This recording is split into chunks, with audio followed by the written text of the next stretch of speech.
వాక్యంలో ఉంటుంది కదండి, యెహోవా నా పక్షాన ఉండగా నాకు విరోధి ఎవరు? ఒక్కసారి రివర్స్గా అర్థం చేసుకుందామా? యెహోవా నాకు విరోధిగా ఉండగా నాకు నా పక్షాన ఎవరు? దేవుడు మనకి విరోధిగా అవుతే మన పక్షాన ఎవరు నిలబడరు.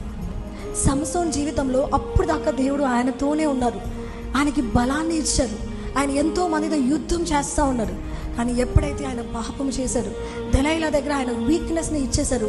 ఆయన చుట్టూ పోయినప్పుడు దెలైలా వచ్చి చెప్పింది, నీ మీదకి యుద్ధం చేయడానికి వస్తున్నారు. ఆయన ఏమనుకున్నాడంటే, అబ్బా ఇది నా వల్ల నేను చేయగలుగుతానే అనుకున్నాడు. కానీ ఆయన లేచినప్పుడు ఆయనలో నుంచి ఆ బలము పోయింది.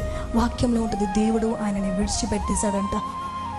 దేవుడు మనకి లేకపోతే మనకి ఏ బలము ఉంటుందండి. నాకు వీరు తెలుసు, వాళ్ళు తెలుసు, వాళ్ళు ఉన్నారు, ఏమీ లేదండి. ఆయన మన జీవితంలో ఉంటేనే మనకి బలము. మనుషుల్ని సంతోష పెట్టడానికి ట్రై చేస్తున్నాం. దేవుడు అన్న మాట ఏంటంటే, మనుషులని సంతోష పెట్టద్దు. Either you can satisfy people or you can satisfy God. So ఈ రోజున మన ప్రయారిటీ ఎవరు?